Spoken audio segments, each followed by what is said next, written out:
Seterusnya, Sarawak menyokong usaha pertubuhan bukan kerajaan NGO dalam meningkatkan kualiti hasil kraf negeri itu.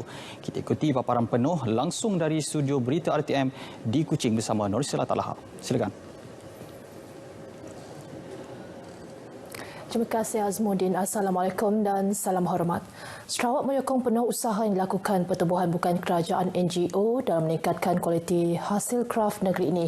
Ketua Menteri Datuk Patinggi Abang Johari Tun Openg berkata ini termasuklah usaha yang dilakukan Persatuan Pengiat Seni dan Kebudayaan Malaysia Kuching, MAKPA, mengetengahkan songket Sarawak ke peringkat antarabangsa.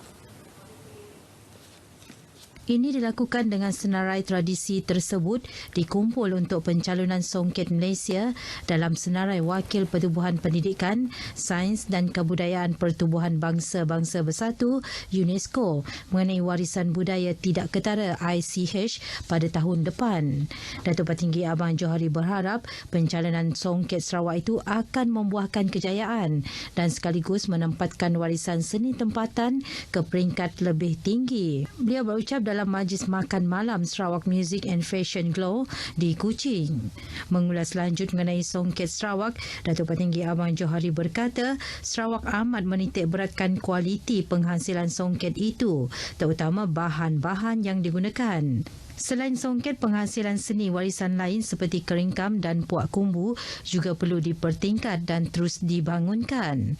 Dalam majlis ini, Datuk Patinggi Abang Johari turut menerima dokumen pencalonan Songket Sarawak dalam senarai wakil UNESCO yang disampaikan oleh Menteri Pelancongan, Kesenian dan Kebudayaan, Datuk Abdul Karim Rahman Hamzah.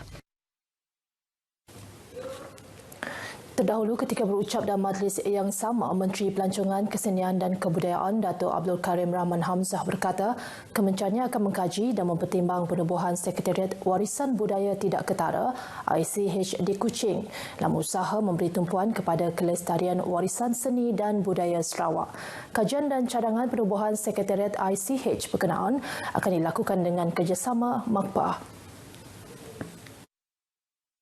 Jelasnya, ia bertujuan untuk mengusul aktiviti-aktiviti warisan seni dan budaya secara sistematik selain mempromosi warisan seni budaya ke peringkat serantau dan global sebagai pusat dokumentasi warisan seni dan budaya. Datuk Karim menegaskan kualiti warisan seni budaya tidak mungkin tercapai tanpa pemeliharaan yang sistematik untuk mengekalkan keberadaan warisan seni budaya tersebut dalam masyarakat. Bagi mencapai tujuan itu, inventory termasuk dokumentasi arkib, audio dan visual secara saintifik harus dilaksanakan kepada masyarakat atau kumpulan etnik yang mendukung elemen warisan seni budaya tersebut. Selain itu, katanya, latihan mengikut metodologi Pertubuhan Pendidikan, Sains Kebudayaan Pertubuhan Bangsa-Bangsa Bersatu UNESCO perlu diterapkan dalam masyarakat. Beliau optimis dengan usaha bersepadu secara sistematik mengikut penanda aras UNESCO, warisan seni budaya Sarawak akan melonjak dan dikenali bukan sahaja dalam negara tetapi juga ke peringkat serantau dan global. Golongan belia di negeri perlu merebut peluang yang disediakan oleh kerajaan untuk merekasa diri dalam pelbagai bidang kemahiran. Ahli Dewan Undangan Negeri Adun Tupong Fazruddin Abdul Rahman berkata, peruntukan yang disediakan kepada golongan belia membuktikan kerajaan amat mementingkan pembangunan belia ke arah misi menjadi negeri maju menjelang 2030. Jelasnya, golongan belia merupakan aset yang amat berharga kepada negara kerana memberi pengaruh kepada pertumbuhan dan kesejahteraan negara pada masa hadapan. Saya mengharapkan bahawa belia kita target to be an international, dapat memberi saingan yang sengit di peringkat antarabangsa, bukan sahaja di peringkat negeri Sarawak ataupun Malaysia, tetapi mempunyai mindset untuk bersaing di peringkat antarabangsa. Beliau ditemui media selepas majlis penangguhan Taklimat Mukim Sarawak bahagian Kuching di Masjid Al-Taqwa Kampung Pinang Jawa, Kuching. Fazruddin turut memuji inisiatif yang dilakukan surau dan masjid yang mengadakan program-program untuk menarik minat golongan belia berada di surau dan masjid sekaligus dapat mengisi masa lapang mereka dengan aktiviti berfaedah. Pentas Christmas Anjuran Sibu FM dan Studio RTM Kapit merupakan platform terbaik meraihkan sambutan perayaan tanpa mengira latar belakang kaum dan agama di negara ini. Ahli Dewan Undangan Negeri Adun Bukit Koram Jefferson Jamid Unyat berkata, menerusi program tersebut ia dapat membina, menyemai semangat perpaduan dan keharmonian dalam masyarakat. Jelasnya ini menunjukkan komitmen RTM di Sibu dan Kapit sebagai stesen radio di Zon Tengah dalam memberikan hiburan serta menjadi medium untuk beramah mesra serta menyampaikan maklumat kepada masyarakat, terutamanya masyarakat di kawasan pesisir. Pada malam ini, kalau kita melihat respon dari orang Kapit, berbilang kaum, berbilang walaupun berbilang bangsa juga, dapat bersama-sama ini kita meraihkan ini Christmas lah, ini pra-Christmas pada malam ini. Beliau berucap merasmikan pentas Christmas Sibu FM dan Studio RTM Kapit 2020 di Dewan Suara Kapit.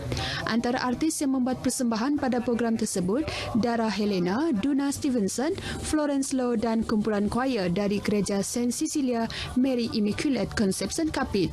Sementara itu, pengurus stesen RTM Sibu, Saiful Arini berharap kemesraan yang terjalin dengan pendengar stesen itu menjadi lebih akrab bukan sahaja melibatkan satu kaum sahaja kerana program tersebut turut melibatkan pelbagai kaum. Diadakan di Dewan Suara Kapit, program tersebut dibuat secara tertutup bagi memastikan pematuhan prosedur operasi standard pencegahan COVID-19 dilaksana.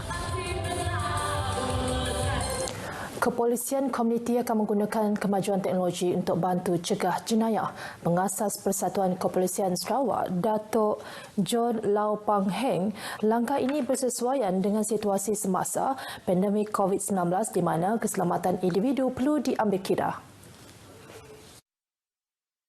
Jelasnya langkah ini termasuk membuat kumpulan WhatsApp di komuniti masing-masing untuk melaporkan sebarang perbuatan mencurigakan kepada pihak polis sebelum bertindak. And I call upon all the citizens in Sarawak, not only in Sarawak but di seluruh Malaysia, to act as an eye and ear to the police. As and when you see crime taking place, call the police station nearest to you. And when the police come, either they lari, or if they have committed crime, police will tangkap them immediately. Only through this, we can build a safe society. Reducing crime is not only the duty of the police, but you and I are responsible in crime reduction.